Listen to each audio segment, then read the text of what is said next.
안녕하세요. 안녕하세요. 오늘이 채널의 한유리입니다.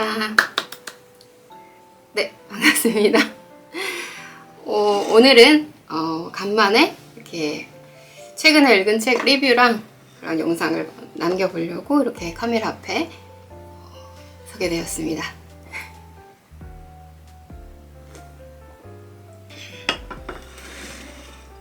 리뷰를 하다 보면 중간중간에 목이 많이 건조해져서 그래서 좀 목소리도 불편하게 나오고 그러더라고요. 그래서 조금 이번에는 마실 걸 준비하고 이렇게 한번 리뷰를 진행해 보도록 하겠습니다.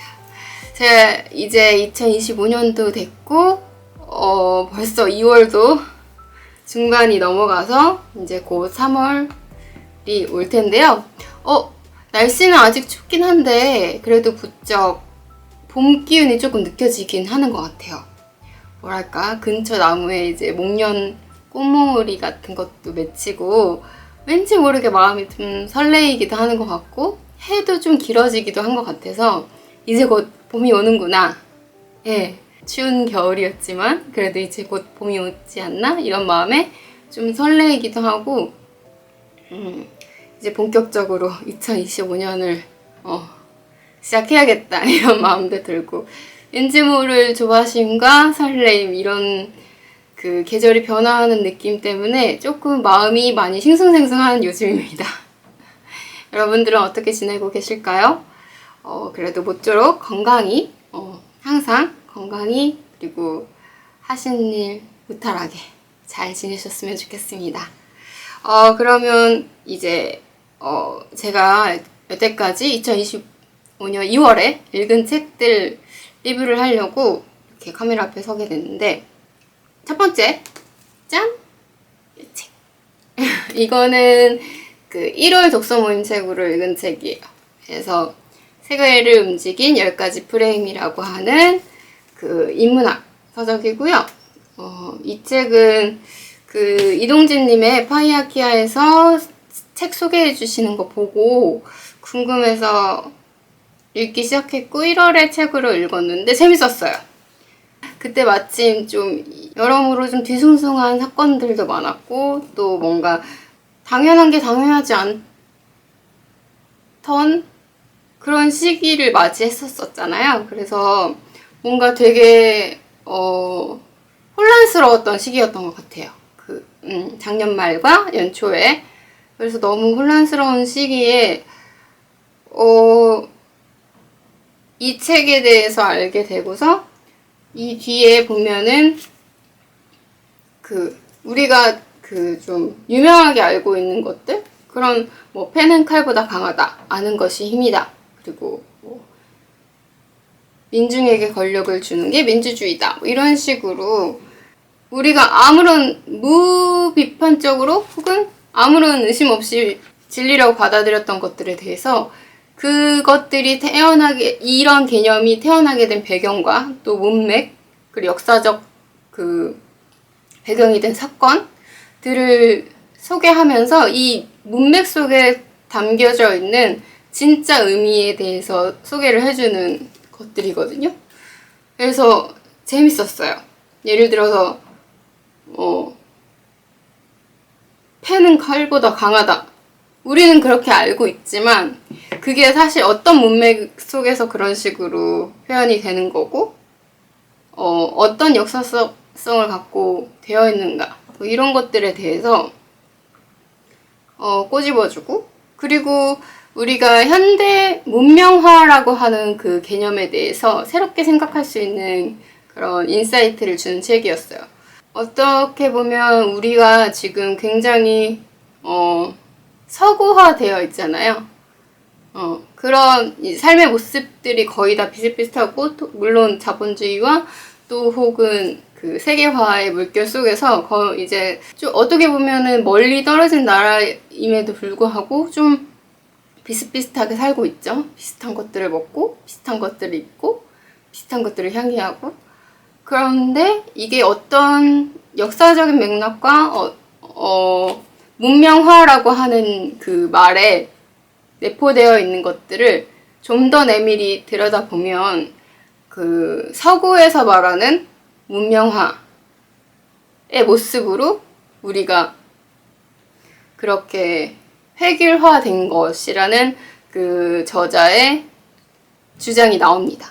우리는 어떤 면에서는 다양성을 잃어버린 거일 수도 있다라고 하는 게 이제 그 역사학자인 저자의 주장이거든요. 근데 그런 부분에서 확실히 우리는 다 각자 다른 민족에서 각자의 삶의 양식이 있었지만 어느 순간 모두가 다 비슷한 모습으로 살게 되었고, 근데 그것의 배경에는 우리를 획일화시켜서 통치하기 쉽게 하려고 하는 목적이 있었고, 그것들은 권력층에 의한 프레임이다 라고 하는 그런 주장이 있어요. 근데 그 부분에서 상당 부분 공감되는 부분도 있고, 우리가 다양성을 받아들이기 어려워진 게 어떻게 보면 그런 문명이라고 하는 그 단어로 포장되어 있는 그 프레임에 의해서 우리의 사고를 어느 정도 획일화시킨 건 아닐까? 이런 마음도 들었어요. 그래서 그런 것들을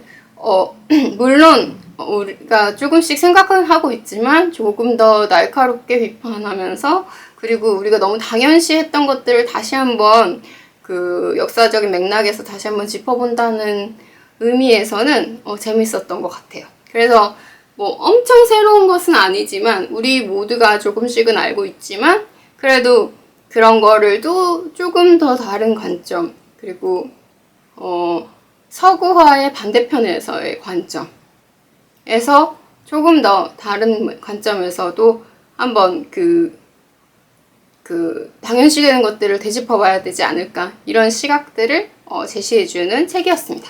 그래서 재밌었습니다. 뭔가 주입식으로 이게 좋은 거야, 우리가 생각하는 이게 좋다고 하는 것이 과연 진짜 내가 좋다고 생각하는 건지, 우리가 주입식으로 모두가 좋다고 하니까 좋은 것에 흘러가는 건지, 사실 그거에 대한 고민도 굉장히 많거든요. 예를 들어서 다들 뭔가 유행 아이템 같은 것도 처음에는 나는 별론 것 같은데? 라고 생각하다가도 모두가 그 옷을 입고 모두가 그게 이쁘다라고 하면 왠지 모르게 나도 그래야만 할 것 같고, 어느 순간 그게 정말 정답 같아 보이고, 이런 식으로 우리는 은연중에 다른 사람들의 영향과 그런 흐름의 영향을 끊임없이 받게 되잖아요. 사회적인 동물이다 보니까 그런 식으로 계속 영향을 받다 보니까 내가 진짜 이거를 좋아하는 건가? 싶을 때도 있어요. 내가 좋아하는 게 뭐지? 이렇게 의문이 될 때도 있고, 그러다 보니까 그런 것들에 대해서 그냥 무비판적으로 받아들이다가 조금씩 한 번씩 짚어보는 것도 나쁘지 않겠다 싶은 생각이 들었습니다. 그래서 뭔가 조금 더 각성하고 스스로 생각하는 힘을 가져야겠다라는 그 의식을 만들어 주었다는 의미에서 좋았습니다. 그리고 제가 2월 달에 진짜 책을 많이 읽었거든요. 12월, 1월은 거의 못 읽었지만 2월 달부터는 좀 정신을 차리자 해서 아직 중순밖에 되지 않았지만 좀 많이 읽었어요. 그래서 이 책 말고 이제 6월 연휴부터 2월에 초에 걸쳐서 읽은 게 가짜노동이라고 하는 책입니다. 가짜노동. 네, 그래서 이거는 도서관에서 빌려서 읽어서 지금은 없고요. 이것도 굉장히 한동안 인기 있었던 책이었던 것 같아요. 사실 이 가짜노동이라고 하는 이 타이틀부터 충격적이고, 그런데 이제 우리는 끊임없이 기술이 발전하고 있는데 왜 노동시간은 줄지 않을까라는 의문에서 인기도 많은 책이어서 마침 있길래 읽게 되었는데, 현재 노동 시스템의 그 문제점 같은 거를 좀 잘 짚어낸 책인 것 같았어요. 어쨌든 우리는 일하는 거를 보여주기 식으로 일을 하고 있다라고 하는 부분에 대해서, 특히 내가 바쁘다라는 이미지를 만들기 위해서 끊임없이 바쁜 척을 하고 있다라고 하는 느끼고 있지만 뭔가 타붓이 되어 있었던 것들에 대해서, 그리고 그 노동 시스템 문제점에 대해서 좀 꼬집은 책이었습니다. 흥미로운 책이긴 했는데 이 다음 시리즈에 진짜 노동이라고 하는 책이 있더라고요. 그래서 그 책도 같이 읽어보면 조금 더 이 문제, 노동 시스템 문제, 특히 요즘 뭐 노동 시간에 대해서 논의들이 많잖아요. 그래서 그런 것들에 대해서 조금 더 생각을 해볼 수 있지 않을까 싶어서 다음 시리즈도 한번 읽어볼 생각입니다. 책을 그 외에는 소설 위주로 읽었던 것 같아요. 짠! 에르난 디아스의 먼 곳에서라고 하는 소설입니다. 에르난 디아스는 제가 작년에 너무 재밌게 읽었었던 트러스트의 작가이거든요. 그 작가가 쓴 트러스트보다 앞서 쓴 책이에요. 그래서 그때 트러스트를 읽고 너무 좋았었기 때문에 에르난 디아스의 책을 또 한 권 읽어보고 싶다라고 생각을 했는데 마침 도서관에 있길래 바로 빌려서 읽었습니다. 문학동네에서 출간된 건데요. 이거는 트러스트와는 굉장히 다르면서도 비슷했다고 느끼고 있습니다.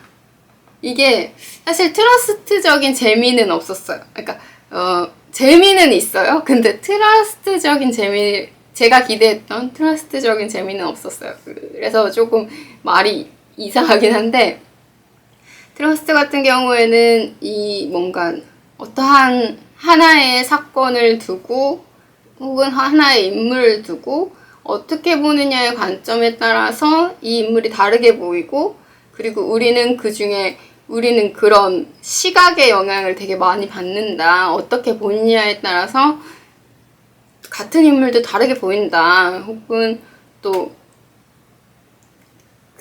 다면적인 그런 층위를 갖고 있는 그런 책이었거든요. 그러니까 인물도 그렇고 사건도 그렇고 다면적인 층위를 갖고 있는 그런 것들이 입체적이고 재밌는 책이었는데, 그래서 하나 까발려질 때마다 재밌는 책이었는데, 에르난 디아스의 먼 곳에서라고 하는 책은 호칸이라고 하는 주인공의 일생을 담고 있어요. 미국 서부 개척 시대를 배경으로 낯선 땅에 홀로 떨어지게 된 이방인 호칸의 평생을 걸친 여정과 깊은 고독을 고통스러울 만큼 아름답게 그린 먼 곳에서 하고 설명이 되어 있는데, 미국에 온 이방인 호칸의 시점에서 낯선 땅 미국에 도착한 순간부터 이곳에서 말도 잘 통하지 않고 어쨌든 외부인으로서 철저히 외롭고 고독한 시간을 보내면서 어떻게든 생존하려고, 그리고 누군가와 만나려고 끊임없이 노력하는 그 과정에서 점점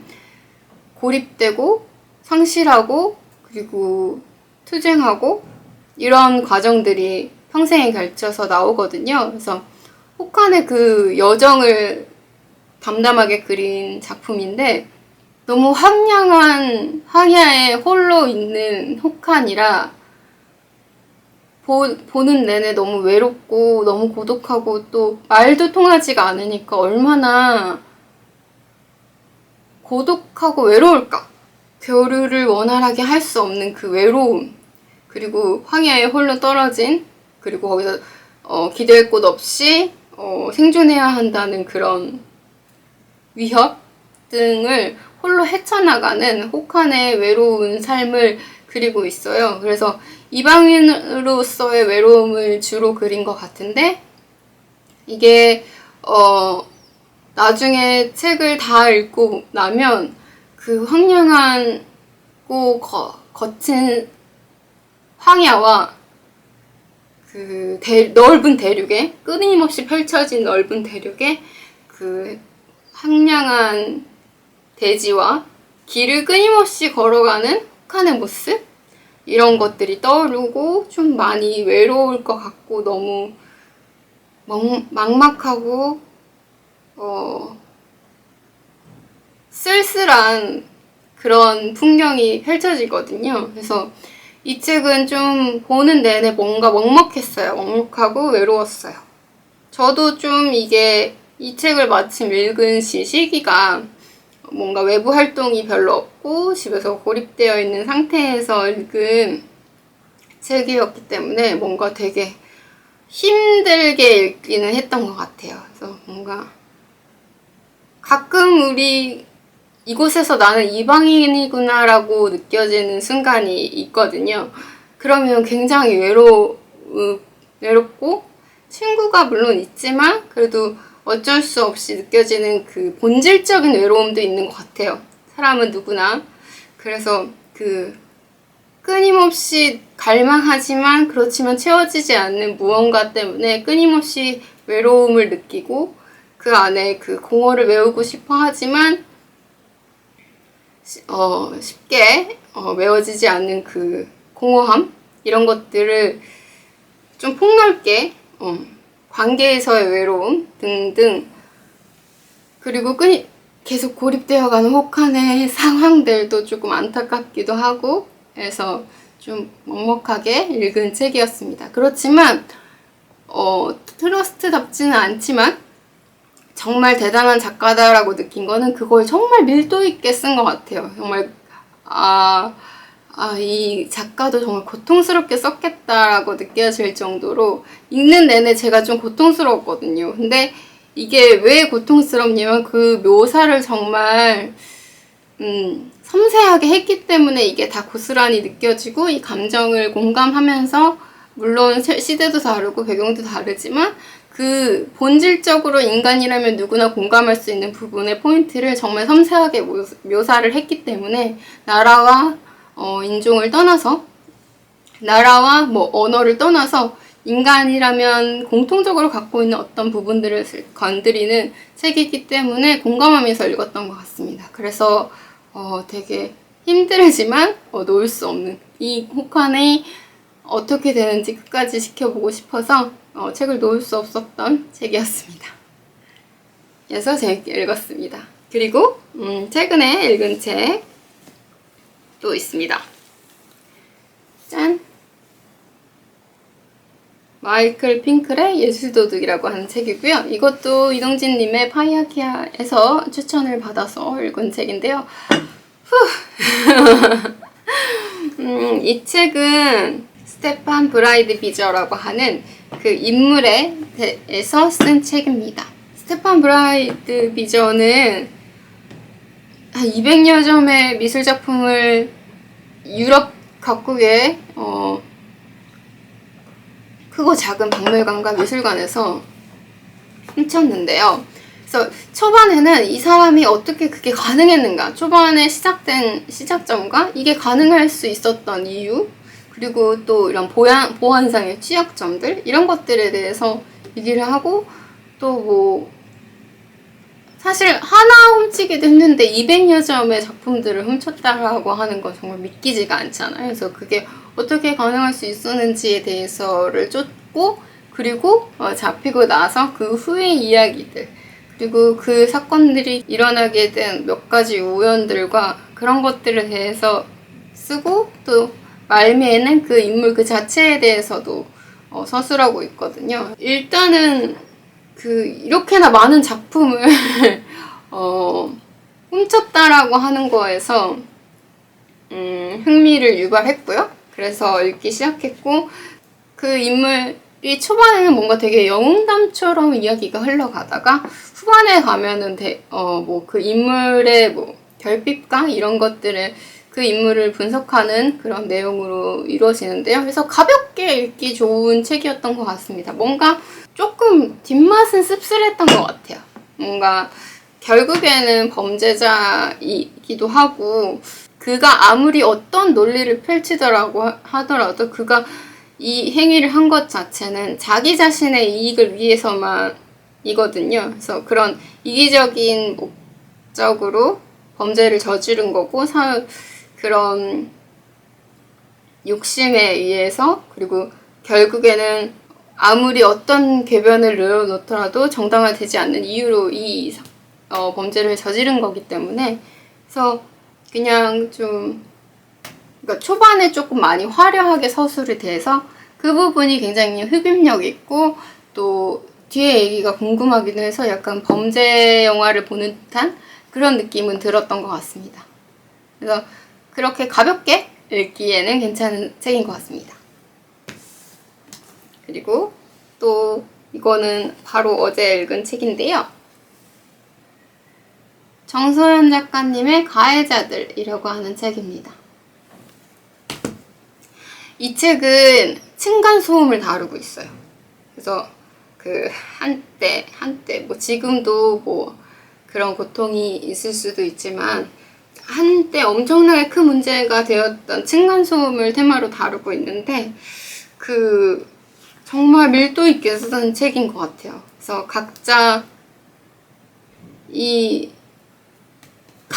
다 피해자라고만 주장하는 이 층간소음에 대해서 뭐 가해자는 없고 피해자만 존재한다고 하는 이 층간소음 문제를 각각의 입장에서 정말 밀도 있게 쓴 책이라서 필력이 어마어마하신 것 같아요. 그래서 사실 펼치고 단숨에 읽었습니다. 근데 밤에 읽어서 조금 무섭긴 했는데 밤새도록 읽고 잤는데 그 사람이 점점 그 예민해져 가고 일상이 무너져 가고 그 예민함이 극에 달해서 서로를 견디지 못해하는 그 심리의 과정을 정말 밀도 있게 써서 그게 흡입력 있고 그래서 읽기 시작하면 단숨에 읽게 되는 책인 것 같습니다. 그래서 많이 분량도 많지가 않고 그리고 한 사람뿐만이 아니라 그 층간에 여러 사람의 입장이 잘 그리고 그 사람들의 고통, 고충들이 잘 녹여 있거든요. 그래서 현대 우리 사회에 큰 고민이기도 한 이 층간소음 문제에 대해서 좀 날카롭게 쓴 책이라고 생각합니다. 사실 이거 말고도 책을 더 읽기는 했는데 그거는 다음에 다시 리뷰하는 걸로 하고 오늘은 여기까지 리뷰하면서 영상을 마쳐보겠습니다. 그래서 아직 2월이 반절 정도 지났는데 한 5권 정도 읽은 것 같아요. 와. 좀 앞으로도 이 기세를 모아서 열심히 책을 읽어보겠습니다. 그럼 오늘도 이렇게 드런드런 책 속에 제가 읽은 책에 대해서 감상을 남겨보는 이 채널에서 같이 영상 봐주셔서 너무 감사하고요. 그럼 저는 다른 영상에서 또 모습을 비치겠습니다. 그러면 오늘 봐주셔서 정말 감사하고요. 다음 영상에서 만나요. 감사합니다.